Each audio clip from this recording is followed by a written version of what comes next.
기도할 수 있는데 왜 걱정하십니까? 기도할 수 있는데 왜 염려하십니까?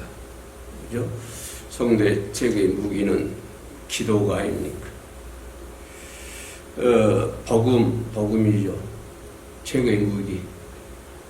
이 세상 권력보다 더 강한 힘을 발휘할 수 있는, 이 세상의 어떤 과학이나 어떤 지식이나 어떤 명예보다도 더 막강한 힘을 보유할 수 있는 게 복음이고, 복음을 뒷받침하는 것이 기도라고 하는 것입니다.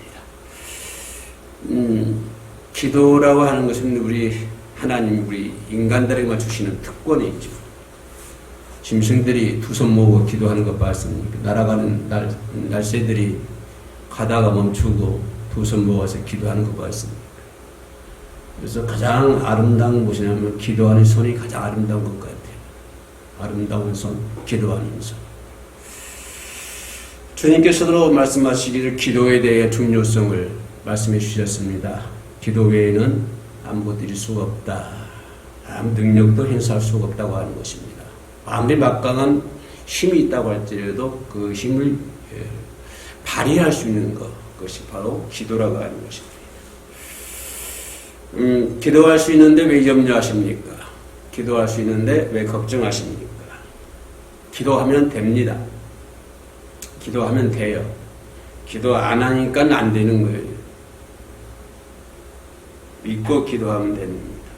오늘 주님께서도 말씀하시길 범사에 여러분들에게 본을 보여줬다. 사도 바울이 얘기하는 것이죠. 범사에 본을 보일 수 있는 믿음 생활, 매우 중요한 것 같습니다. 주님께서도 겸손하라고 하면서 제자들에게 몸소 본을 보여주시지 않습니까? 제자들의 발을 씻으면서.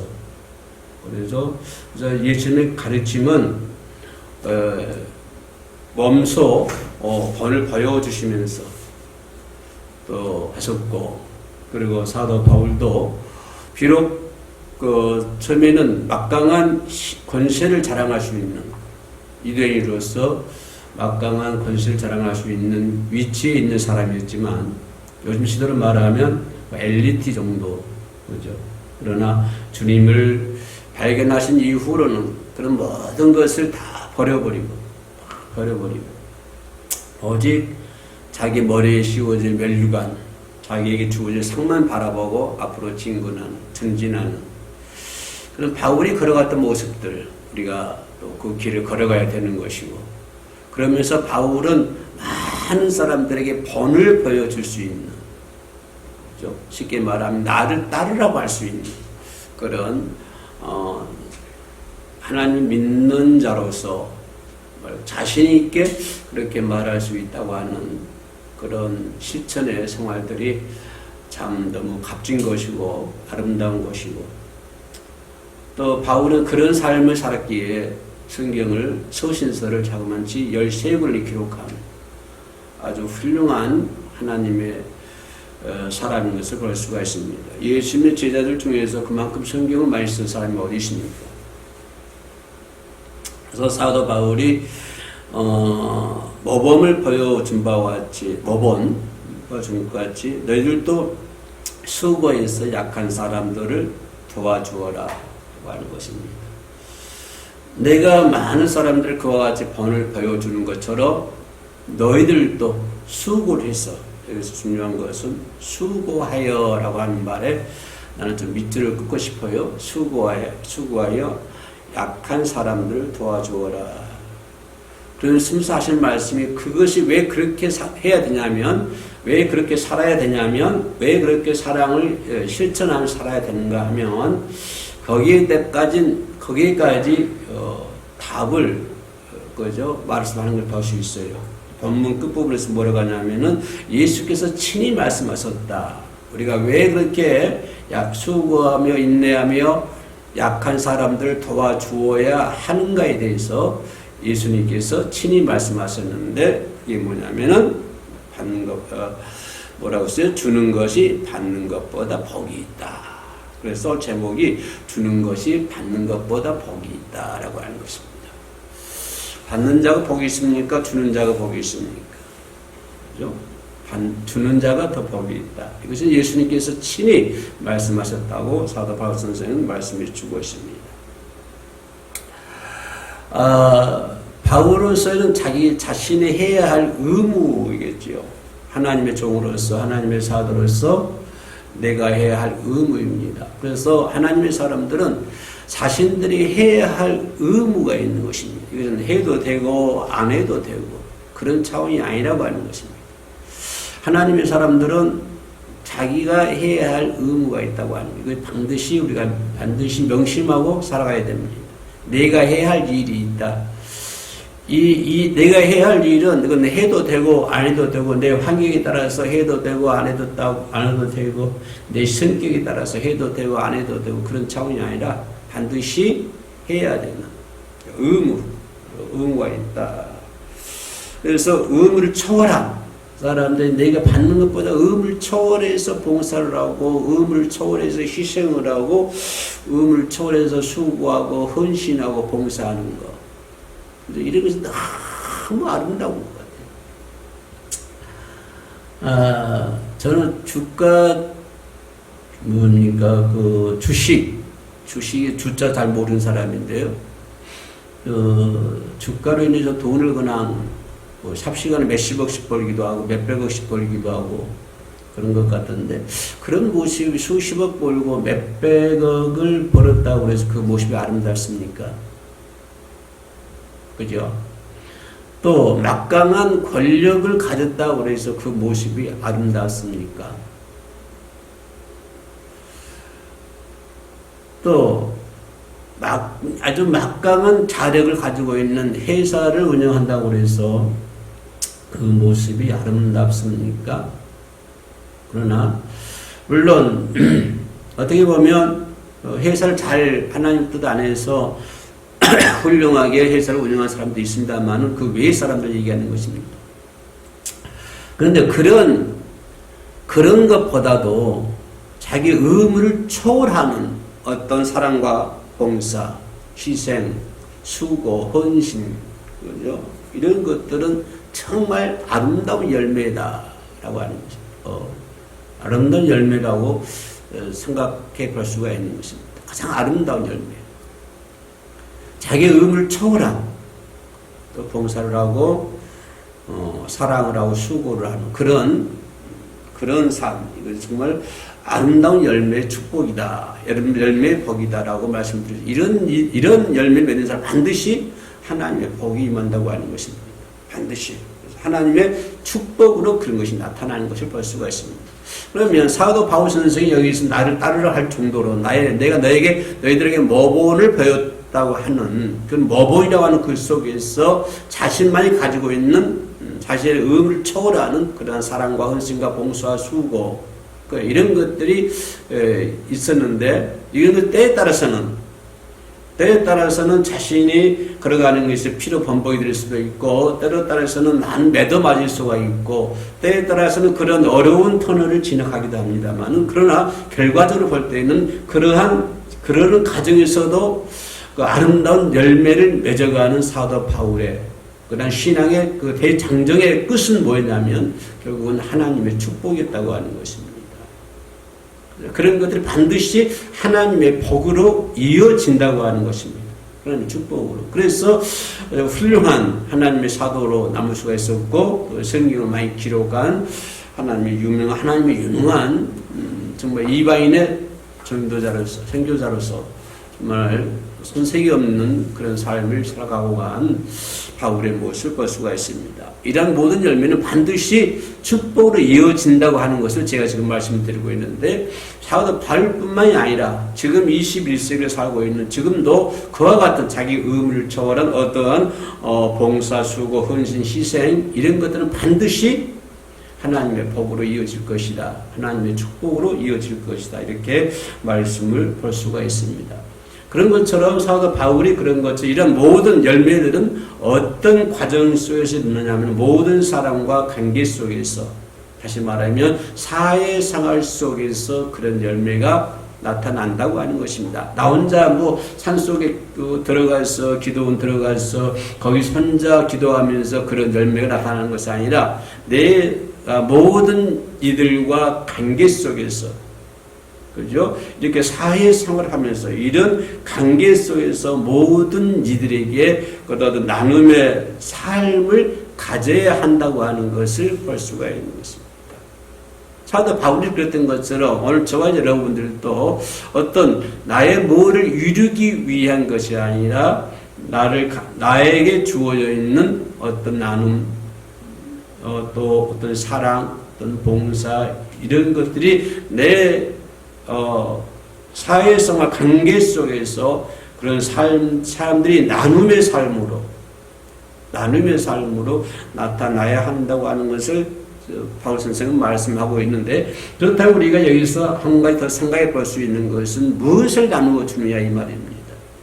내가 가진 것이 무엇입니까? 혹자는 이렇게 얘기하십니다. 나눠주세요 하고 그러면 목사님 내가 아무것도 없는데 무엇을 나눠줄 수 있나요? 돈도 없고 지식도 없고 그들에게 나눠줄 만한 것이 아무것도 없습니다. 라고 항변할 수도 있습니다. 이해를 가요. 또 나도 그와 같은 처지에 있으니까요. 내가 내 이웃에게 나누어 줄 수 있는 것은 과연 무엇일까요? 지금 내가 생각하는 것처럼 내가 물질이 있으면 물질 나눠줄 수가 있고, 내가 어떤 힘이 있으면 그들 위해서 힘을 쓸 수가 있는데 나는 그렇지 못한다고 하는 것입니다. 그렇다면 여기서 바울이 나눔이라고 하는 걸 얘기하고 있는데, 나누어 줄 수 있는 게 뭐냐면 여러분 우리 모두가 가지고 있는 것입니다. 그게 뭐예요? 믿음이라고 하는 것입니다. 이 믿음이라는 것은 내가 생각하는 어떤 물질과 내가 생각했던 지식과 그런 것과도 비교할 수 없는, 바꿀 수 없는, 가히 옆에 놓고 대등하게 볼 수 없는 막강한 힘과 막강한 능력을 발휘할 수 있는 믿음. 저와 여러분들에게 이런 믿음이 있지 않습니까? 이런 믿음을 내 주변 사람들에게 나누어 주어야 된다고 하는 것입니다. 우리에게 이웃에게 나누어 줄 수 있는 가장 큰 선물이 무엇입니까? 그것은 곧 믿음이라고 하는 것입니다. 위대한 선물은 영생에 이르게 하는 믿음이라고 하는 것입니다.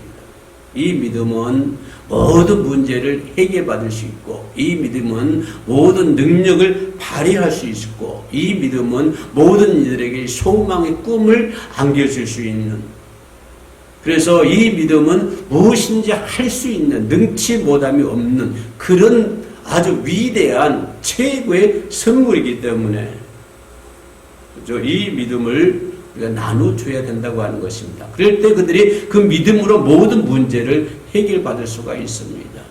그 믿음으로 그럼 인생의 성공을 할 수가 있는 것입니다. 그래서 우리가 내 주변 사람들에게, 내 이웃에게 나눠줄 수 있는 것은 어떤 물질도 아니고, 내가 생각하고 있는 물질도 아니고, 어떤 권력도 아니고, 내가 가지고 있는, 저와 여러분들이 소유하고 있는 하나님의 사랑으로 우리에게 주어지신 그 믿음, 그 믿음을 내 이웃들에게 나누어 줘야 된다고 하는 것입니다.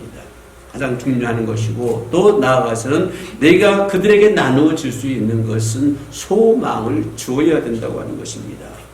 소망이 있는 자는 낙심할 수가 없습니다. 소망이 있는 사람은 근심하지 않습니다. 소망이 있는 사람은 공고하지 않습니다. 왜 절망합니까? 왜 공고합니까? 왜 낙심합니까? 왜 근심합니까? 이것은 무엇 때문인가요? 소망이 없기 때문에 그렇습니다. 소망이 있으면 낙심하지 않습니다. 절대로 실망하지 않습니다. 그래서 가장 중요한 게 소망만큼 아름다운 것이 어디 있습니까? 소망이 없기에 비참한 것이죠. 소망이 없기 때문에 실망하고 좌절 가운데 빠져 있는 것이죠. 그러면 그 이웃들에게, 그 사람들에게 우리가 주제의 선물로 나눠 줄 수 있는 게 뭡니까? 소망이라고 하는 것입니다. 가장 값진 것이죠. 지금 세상 사람들이 많이 아우성치고 있습니다. 살기가 너무 어렵다고 하고 있습니다. 그죠? 삶에 지쳐져 쓰러져 가고 있는 이 사람들에게 우리는 따뜻한 말 한마디와 굉장한 그 말 한마디가 굉장한 힘이 되는 것이고, 그죠? 그들에게 그 가느다란 어떤 약한 소망의 끈이라도 소망의 줄이라도 줄 수 있다고 하는 것이 그들에게 많이 힘이 된다고 하는 것입니다. 그래서 그들에게 힘이 될 수 있는 어떤 문제를 해결할 수 있는 새로운 삶의 활력소 될 수 있는 소망을 우리가 나누어 줘야 된다고 하는 것입니다. 뿐만 아니라 사도 바울 선생이 했던 것처럼 사랑을 나눠줘야 된다고 하는 것입니다. 우리가 이웃들에게 사랑을 나눠줘야. 사랑이 무엇입니까? 하나님 자체가 사랑이십니다. 그럼 우리는 하나님을 하나님을 줘야 되는 거예요. 내 이웃들에게 하나님을 줘야 돼요. 내가 이웃들에게 사랑을 줘야 됩니다. 사랑을 나눔해야 됩니다. 사랑을 나누어 드려야 됩니다. 라고 얘기합니다. 그럼 사랑이 뭘까요? 이렇게 문도한다면 사랑의 본체가 누구예요? 하나님이시라고 하는 것입니다. 그러면 사랑의 본체가 하나님이시기 때문에 내가 이웃에게 사랑을 나누어 줘야 된다는 말은 하나님을 그들에게 나누어 줘야 된다고 하는 것입니다. 그래서 그들이 신앙생활이란 그 사랑을 실천하는 데 있는 것입니다. 신앙생활은 무엇입니까? 물론 교회에 나와서 예배드리고 찬양하고 기도하고 이것도 신앙생활입니다. 그러나 그보다 더 중요한 게 뭐냐면 사랑을 실천해 나가는 거예요. 그 사랑이 무엇입니까? 곧 하나님이라고 했잖아요. 그 하나님의 사랑을 우리가 실천하는 데 있는 것입니다. 광야와 같은 세상, 사막과 같은 이 사회에서 사랑을 나누어줄 수 있는 사람이 돼야 돼요. 메마른 사회, 광야와 같은 사회, 사막과 같은 이 사회, 모래 언덕밖에 없는 이 사회. 그죠? 그리고 거기에는 차를 끌고 다니고, 거기는 집집마다 내가 오늘 교회 오면서 보니까, 저 아파트도 보니까, 지금 날씨가 엄청 덥잖아요. 오늘도 상당히 더운 날씨예요. 30도가 넘은 것 같은데요. 더운데 교회 오면서 뭐 카메라 짊어지고 오는데 집집마다 아파트 높은 아파트들 집집마다 가게는 가게마다 에어컨 없는 데가 없잖아요. 집집마다 에어컨 있잖아요. 집집마다 차가 있고, 그죠? 이렇게 살고 있다 이 말. 그래 거기는 이렇게 아까 어떤 부를 누리면서 생활의 편안함을 누리면서 살아가고 있지만 진짜 그 사람은 우리가 행복하게 살고 있나 이 말입니다. 상망하지 않습니까? 그리고 집에는 에어컨이 있습니다. 그래도 인생 살아가는 것이 삭막합니다. 길거리 다니다 보면 웃는 얼굴을 볼 수가 없어요. 웃음소리가 없습니다. 왜냐하면 그렇게 지금 세상이 삭막해져 가고 있고 광야와 같다고 하는 것입니다. 광야와 같은 사이에 사막과 같은 이 사회에 우리가 그들에게 던질 수 있는 게 뭐냐면 사랑인데, 그 사랑이 뭐냐면 곧 하나님이시라고 하는 것입니다.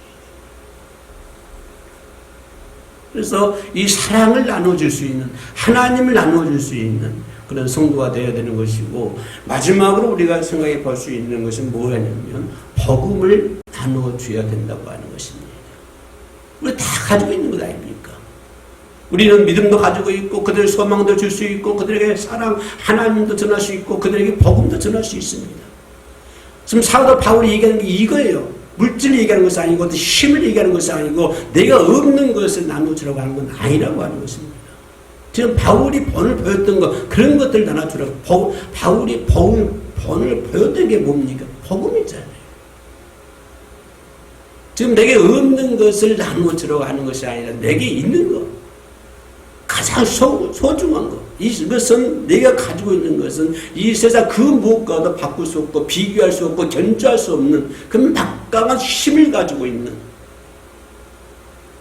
내가 소유하고 있잖아요.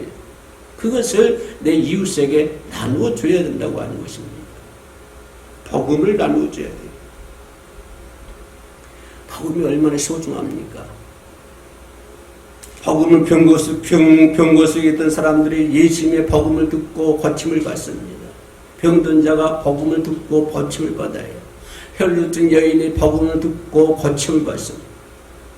삭개오가 복음을 듣고 고침을 받습니다. 시리에 빠진 사람들이 복음을 듣고 희망을 갖고 소망을 갖습니다. 죽었던 사람이 복음을 듣고 살아납니다. 그죠? 시리에 빠진 사람들이 복음을 듣고 소망을 갖고 살아간다고 하는 막강한 힘. 이게 뭐냐면 이게 복음이라고 하는 것이에요. 이게 복음. 문제 속에 있는 사람들이 예수 그리스도를 만남으로 해서 문제가 해결받습니다. 그죠? 시리에 빠져 있는 사람들이 복음을 듣고 그러죠. 또 소망을 얻게 되는 것입니다. 이게 복음이라고 하는 것입니다. 그런 사막과 같은 광야와 같은 사막에서 살고 있는 사람들이 이 복음은 광야에 뭐가 되는 거예요? 오아시스가 되는 거예요. 사막이 오아시스가 되는 거예요. 메마른 이 사회에, 광야와 같은 이 사회에 우리는 예수라는 복음을 전해가지고 그 복음을 통해서 그들이 구원을 받고 복음을 통해서 소망을 얻게 되는 것이고 복음을 통해서 모든 것들이 해결받을 수 있는 역사가 이루어질 줄로 믿습니다. 그러니 내가 가지고 있는 것이 얼마나 귀하고 아름다운 것들입니까? 사도 바울이 얘기한 게 바로 그래요. 내가 머보를 보여준 것, 머보이 뭡니까? 지금 내가 얘기한 것들이 사도 바울이 가지고 있는 것들이에요. 사도 바울이 증거했던 내가 얘기한 거 이렇게 살아왔던 것입니다.